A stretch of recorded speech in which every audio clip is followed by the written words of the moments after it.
Hi, everybody. Thank you so much for joining in. We'll just take a couple of minutes, just give some people time to join in, and then we can start off.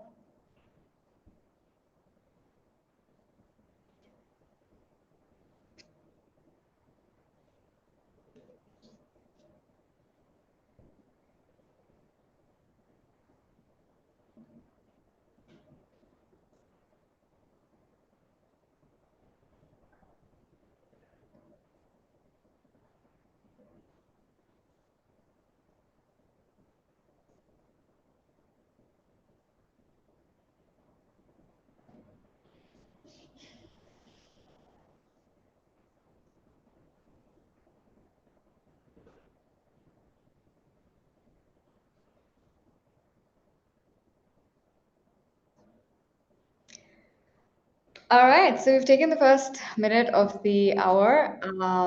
I'm hoping, I think more and more people are joining in. That's good to see.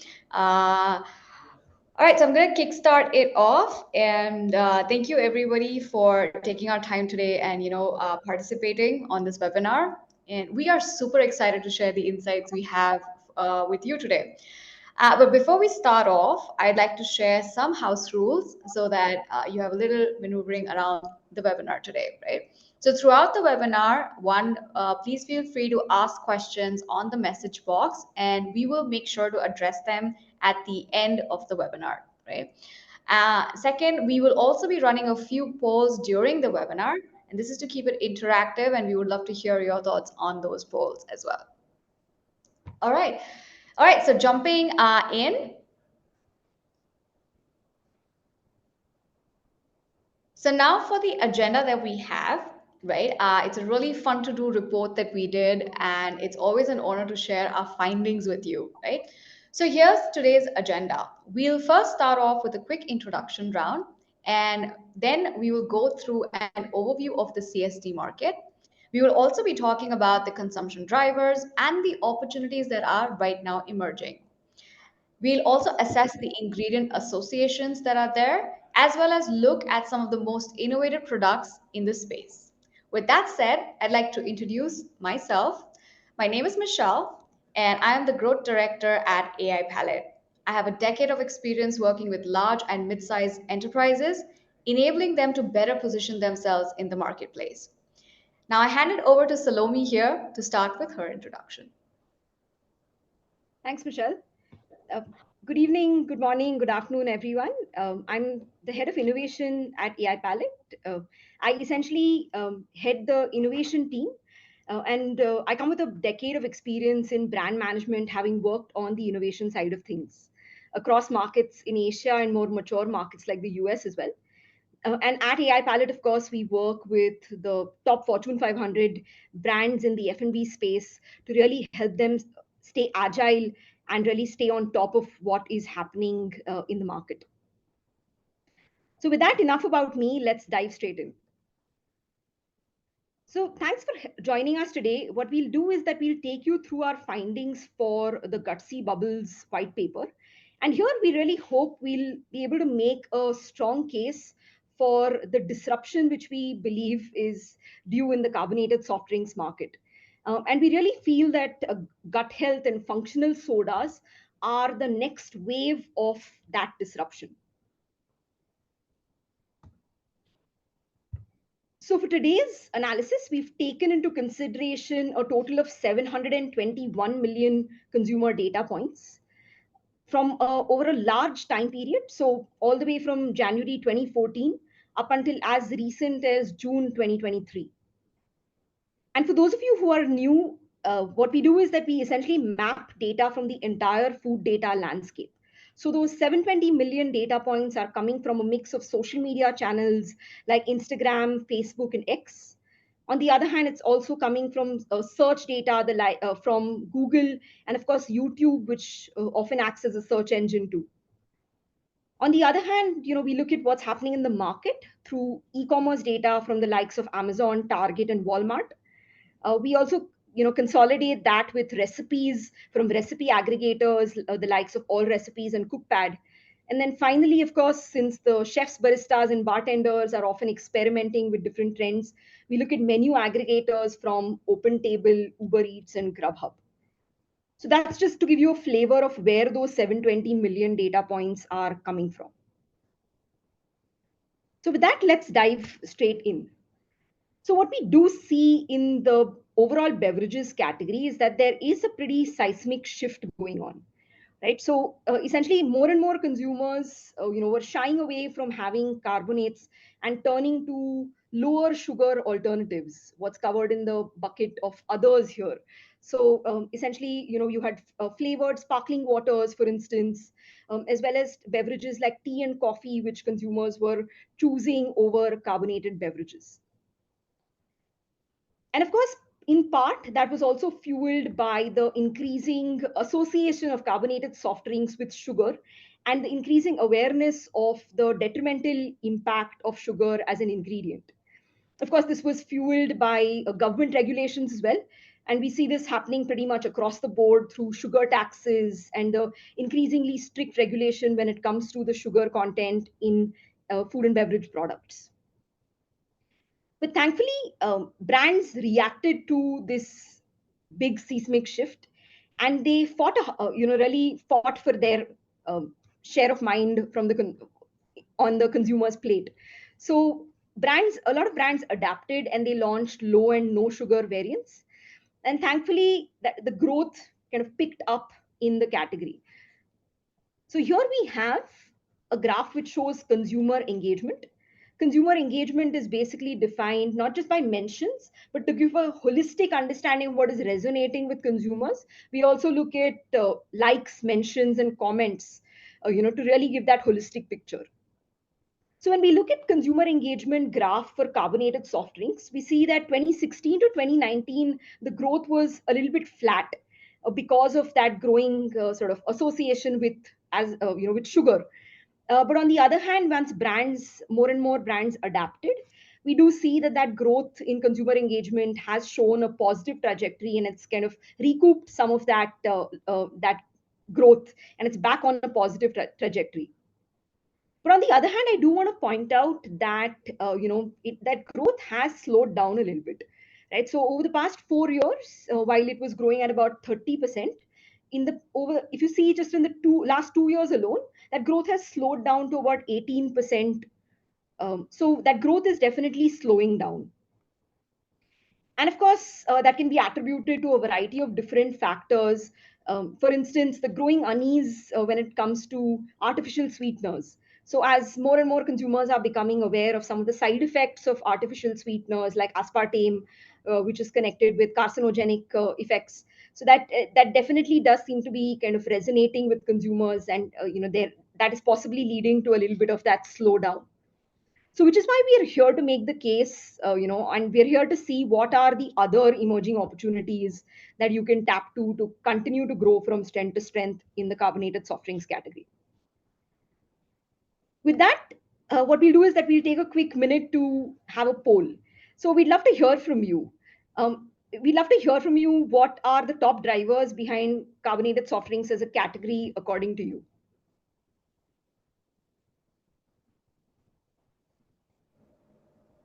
All right, so hopefully everybody should be able to see the poll in on their screens. The question again, just to repeat, is according to you, what are the top drivers behind CSD as a category? Is it taste, health, refreshing, price, natural, or is it just a convenience?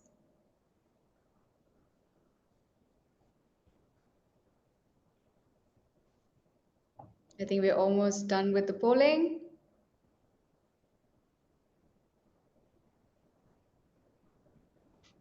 And here are the results. So refreshing and taste are the top drivers when it comes to CSD category. And as you can see, price and natural were literally zero as per the audience that we have today. All right, over to you, Salome. So a lot of you seem to be spot on. So absolutely, taste is really the top of mind consumer driver. So just a quick point here, how we've measured these top drivers is basically not only looking at taste, for instance, but also looking at related topics with taste. For instance, variety of different sensory descriptors and other kind of topics which kind of consumers talk about in relation to taste. Right. So no surprises that taste and a refreshing drink are number one and number three, as you're rightly predicted. But what's interesting is that the health is actually right now at a number two. So about 11.8% of consumer conversations with respect to carbonated soft drinks actually call out health or a related topic to health, which we'll double click into in just a moment. Another aspect that I want to highlight is that there is natural as a driver, for instance, is relatively small at the moment. But we do see that that is also kind of starting to come through in consumer conversations as well. And then switching gears, what we see is that, of course, no surprises that given that consumers are looking for a refreshing drink, the seasonality and summer is definitely kind of a consumption occasion, which is really top of mind. And socialization also plays a very important role when it comes to consumption of carbonated soft drinks. So occasions like parties, for instance, are also represented in the data. And just looking at kind of the time of day, what we see is that more consumers kind of prefer to consume carbonated soft drinks at night or later in the day during, while having their dinner. So with that, let's dive into health as a driver and see what that really translates to. Right. So what we do see is that double clicking into health, we see that no surprises that weight management or calorie control is kind of really top of mind for consumers when it comes to a health related topic. And of course, that can be reflected in the variety of different low no variants of carbonated soft drinks that you see on the shelf today. On the other hand, what's interesting though is that gut health is actually turning out to be at a number two in terms of the key health related topics.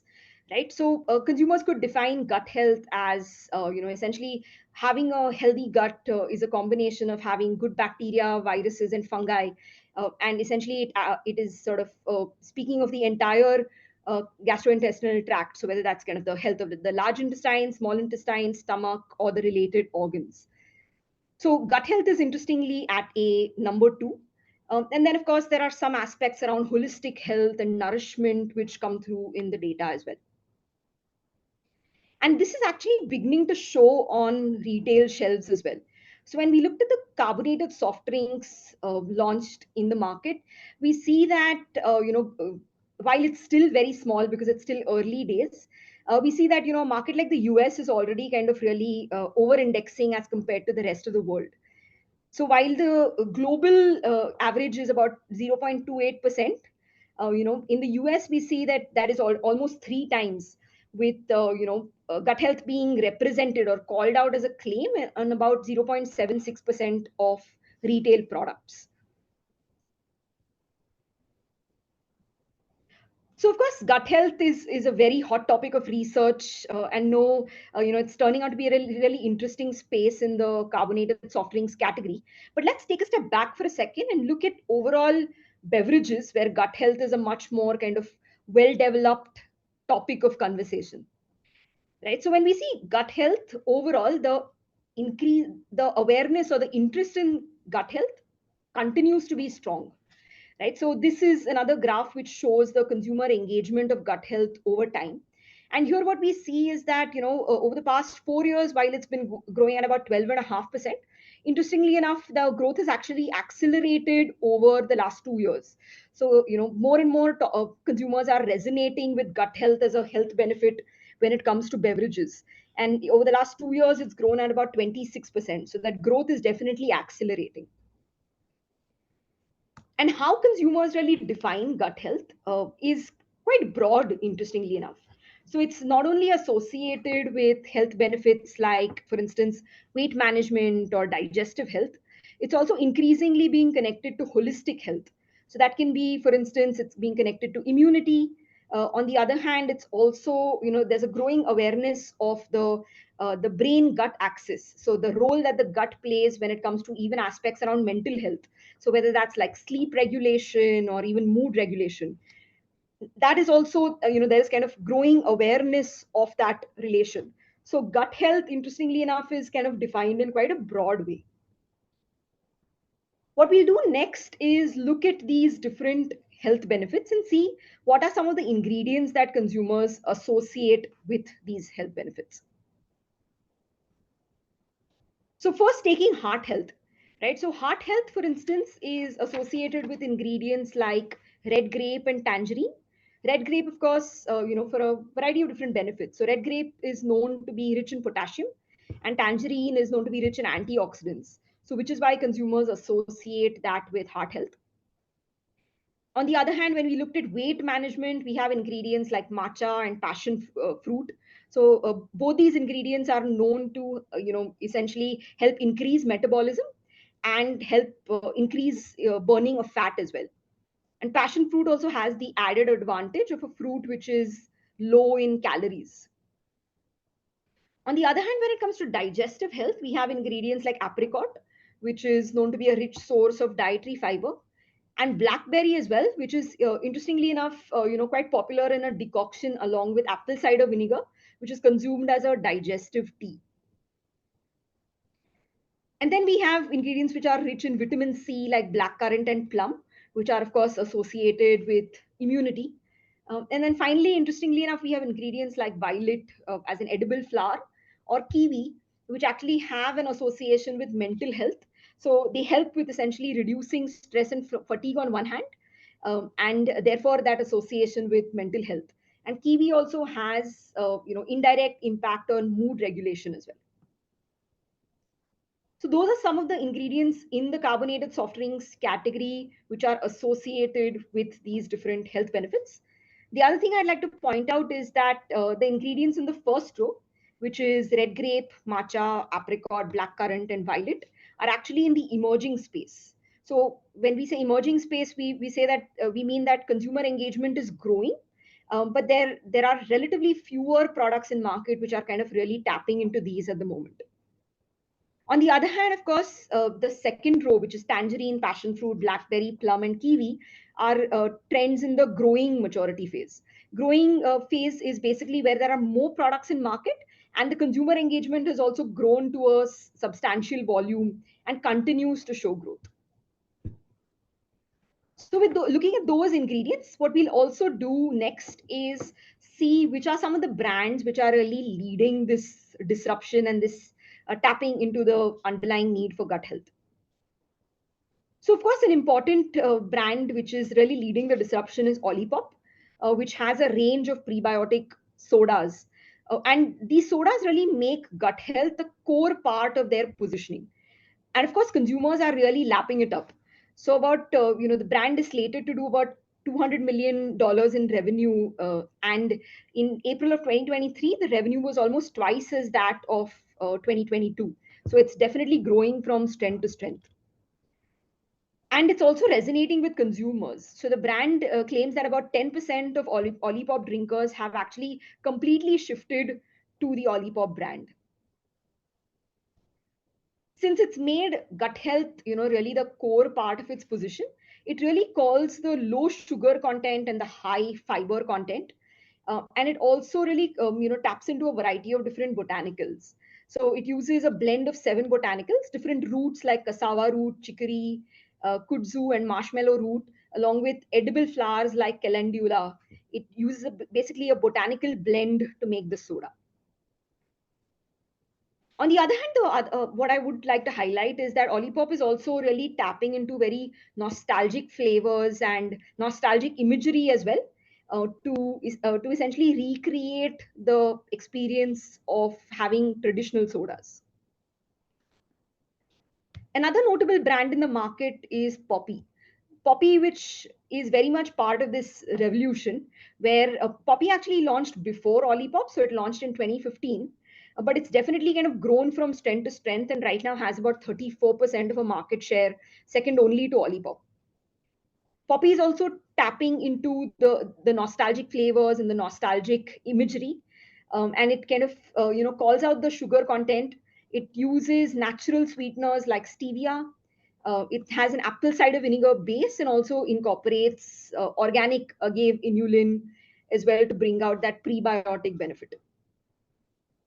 And poppy actually positions itself as important for gut health, but then also having some other health benefits as well. So beyond digestion and weight loss, it's also associated with reduced cholesterol and secondary benefits like skin health as well. So with those two interesting products, let's let's pause for another poll. So we'd love to hear from you. What kind of beverages have you tried to improve your gut health?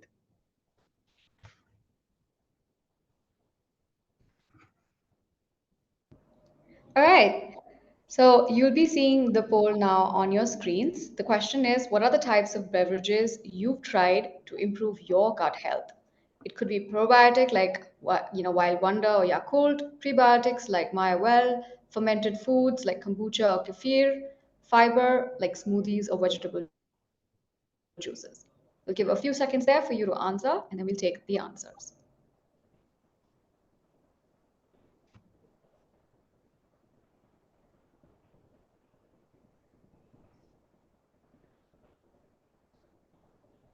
And as you can see on your screens, you'll be seeing the answer. So the answer is probiotic is something which is being popularly used by all of us here on the panel today. So you got 61% votes on that. And next to that was fermented foods. I now hand it off to Salome to take it ahead. So, actually, when we looked at the different ingredient classes, probiotics was also really top of mind. So, probiotics was reflected in about 37% of different consumer conversations, which reflected ingredient classes of different health benefits. On the other hand, prebiotics was actually at a number two, with a lot of some products also kind of combining prebiotics with live probiotics. Then we have fermented foods at a number three, and finally, kind of fiber rich beverages at a number four. So, next, what we'll do is that we'll double click into each and every one of these and see what are the key drivers on one hand, but then also what are some of the notable products in market. So, firstly, taking probiotics. So, when we see probiotics, the underlying drivers are really consumers are looking for a probiotic drink which is organic. And probiotic drinks also really fit in very well into the vegan or the plant-based consumers' diet. What we also see is, a brand of note, right? So Wild Wonder is an interesting product in the market, which has a variety of different sparkling drinks, which actually incorporate Bacillus subtilis for the live probiotics. And then it also incorporates different botanicals which are brewed. So those might be floral botanicals like hibiscus and rose petals, and also kind of more functional ingredients like turmeric. Next, coming to the other three classes of ingredients. So on when it comes to prebiotic ingredients, consumers are looking for products which are herbal and natural, and also which are kind of associated with the benefit of a boost of energy. Some ingredients which consumers associate with this prebiotic trend is, our chicory root and ginger, for example. Fermented products, of course, the most popular ones are the likes of kombucha and kefir. But essentially, consumers are looking for fermented products which are organic on one hand, have a sweet taste profile on the other. And then, interestingly enough, it's also associated with an emotion of happiness. And then finally, we have the added fiber class of ingredients, where here consumers are looking for natural products which are again sweet in their taste. And often consumers are looking for a product which has both fiber and protein. And these ingredients are sort of the ingredients which are commonly associated with the added fiber trend are the likes of pear and cactus. Next, what we'll do is see a few examples of how that reflects in the market.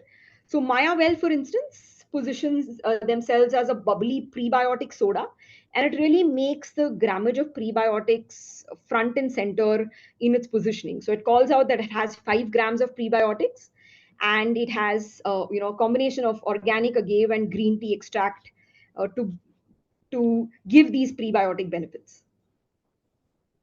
On the other hand, we have in the middle, which is buchi kefir soda, which is basically brewed with water kefir grains from a specific species of cactus, which is called heritage tibicose cultures.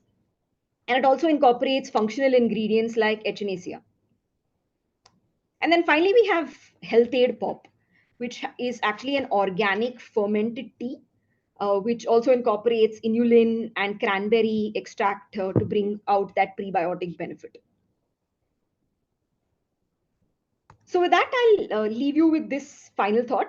We hope we've, through the data, made a strong case for why we believe that functional benefits like gut health will really drive growth in the carbonated soft drinks category in the next 5 to 10 years. And we hope we've left you with some thought starters, not only to show how the category might get disrupted, but also, a lot of it, how it's kind of being driven by consumers and their evolving needs. And on the other hand, we also hope we've left you with a few interesting brand examples which are really leading this disruption and which are not shying away from positioning themselves as prebiotic or post or sodas good for gut health. On that note, I'll hand it back to Michelle to take us through the brain behind this analysis.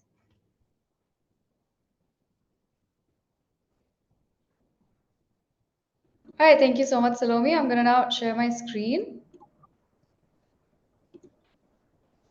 All right, so the brain behind all of the data that you just saw today, right? Now, having said that, let me introduce you to the intelligence that we actually worked on using AI Palette to get these insights for you, right? So I'd like to start off with why AI Palette exists, right? So when AI Palette was created, we actually had a huge concern when it comes to how current methods of research were actually becoming less effective. Now, mostly all of the research was being done, provided data in terms of past tense. It was always about what has trended, what has happened, and what have people liked. But it does not tell us what are people liking today. Hence, lacking that predictive consumer intelligence, that is a paramount factor for us to address today and keep into account when building in new products. So now how do we enable brands to do that? We actually collect data across a huge spectrum of sources. These sources are focused on three paramount pillars. One is consumer trends are focused using our anything which consumers are talking about, right? We use the data that is coming in from search engines like Google, social media like Instagram. Second, we are also sourcing our data from recipes and menus to uncover innovation trends because these are the places where home chefs, bartenders, or actually restaurant chefs are creating something innovative out there in the market. So you can capture this and get ahead of the curve. Last but not least, we actually also track existing products via e commerce platforms. This capturing helps you to understand what kind of products are already there in the market so that you know whether you'll be in a competitive space or something which is of a niche line. When they populate these data, right, we actually spread them across 8 broad F&B categories. We pull our data from the most prominent sources that are regionally sourced, right? So we're making sure that we are also regionally focused around the globe. We tap into 50 platforms and collect over 61 billion data points across the world.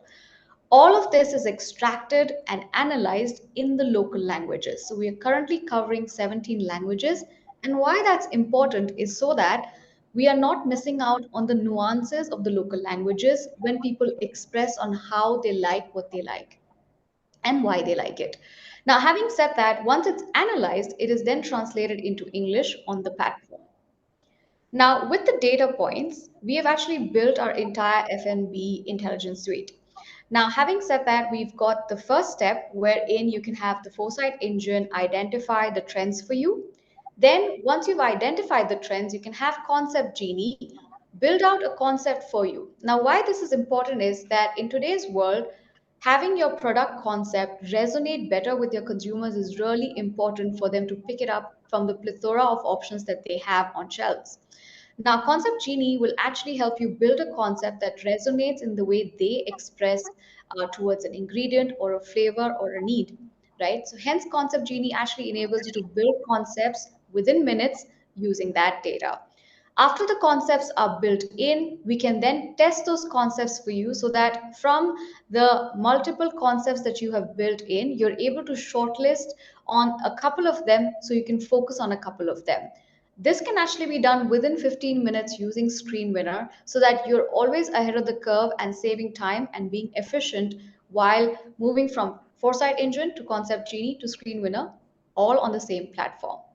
Additionally, we have recently launched our Food GPT, which enables a brand to layer in their data on top of our data so that you have a one stop shop place to gain overall analysis of all your data sources and give you an insight or a driver that you want to move in. Having said that, we also have, I'm sharing with you basically the number of clients that we are working with. So these are just a few based on the large number of clients that we have. And we work with them across different categories and teams. Among the many challenges that these brands face today with innovation and re-innovation, we have been enabling brands with go-to-market strategies, white space opportunities, and even repositioning their current products in the market. These are just a few of the challenges that we are helping our brands with. And beyond that, we'll be glad to actually interact with you and understand how we can help you. With that being said, I open now the platform for any questions that you may have. All right, so Salome, I do see the first question on how do we map emotions or themes like mental health to these ingredients? Great question. So essentially, what we do is that we look at the language that consumers use when consuming a particular food or beverage item, and then essentially always what we do find is that in those verbatims which are kind of complex, we also find that consumers sometimes talk about different emotions, and that is how we try to capture the emotions basically by analyzing the language in the local language. And then when we look at sort of mapping those to particular ingredients, we say for instance look at happiness as an emotion which is manifested in the data, and then we look at that data to see which are the ingredients which are kind of top of mind and which are associated, which consumers are associating with happiness. All right. I hope that addresses the question that was asked there. The next question, Salome, that we have is which maturity stage of the ingredients should the brands focus on, whether it should be emerging or growing right now? Very interesting question. So that essentially would translate to the brand's risk profile, if you would, right? Risk appetite. So on one hand, we have, say, for instance, brands who want to be market leaders or who want to be trend setters, right? Who kind of tap into an opportunity very early on. So they tap into trends when they are in the emerging space. On the other hand, some brands want a particular trend to actually reach, or get traction in the market before they jump on it. So then on that in that case, brands which have a slightly lesser risk appetite would opt for trends which are in the growing phase. So it really depends on the brand and the brand's risk appetite and what is essentially what's the objective that you're trying to achieve. Are you trying to be a trend setter? Are you trying to get have you seen that, for instance, Yuzu has exploded in the market and your competitors are jumping on that trend and you want to kind of gain back some market share? So it really depends on the problem at hand. Got it. Perfect. All right. So we've got the next question in terms of just reading it out.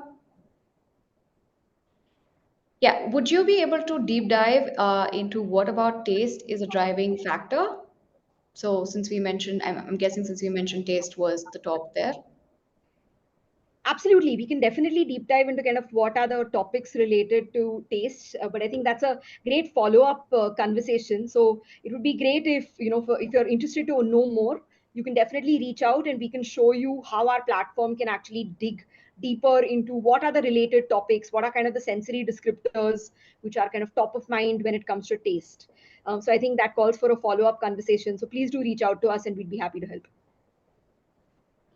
All right. Perfect. All right. We've got a few more questions coming in. Okay, so which are the markets where we see the gut health trend more prominently? And why are we confident that a segment that makes less than 1% of CSD market is the winning trend for future? Great question. So we essentially wanted to highlight this trend early on, right? So which is why it's actually a pretty small part of the retail space today. But the case essentially that we're trying to make is that if you look at consumer engagement or consumer interest, the interest in health and gut health particularly is actually much higher. So there is a little bit of a white space opportunity. I mean, there is a pretty significant white space opportunity there, because there is, on the other hand, retail, it doesn't have a significant presence there yet. On the other hand, when it comes to consumer drivers, it's actually growing pretty rapidly and it's very much top of mind. Correct. All right, so I'm hoping that answers the question there. I've got the next question. I understand prebiotics are normally fibrous materials. You have them separated as prebiotics and fiber. Why the difference in your data? Sure. So essentially, we just basically capture the way consumers talk about it. So consumers, of course, scientifically or more technically, prebiotics might be fibrous elements, but we see that consumers kind of, the language that consumers use when they're talking about fibrous elements versus prebiotics is a little bit different. So we've kind of gone into this with a consumer first point of view. So which is why we've separated the two out. Right, okay, perfect. All right, so we have the next question there. I'm hoping that addressed Jagadesh's question there. We've got another anonymous question. What kind of future do you see for these trends on consumers, such as India is being price sensitive, especially in the general trade market? So I think that is from a pricing point of view there. So just giving you a heads up, we actually don't do sales data. So we are not going from a pricing point of view. We want to make sure that first, you're able to actually get on with a product that is needed in the market. It's in demand. So you'll be able to cover that up. But pricing is a point that we actually currently don't cover.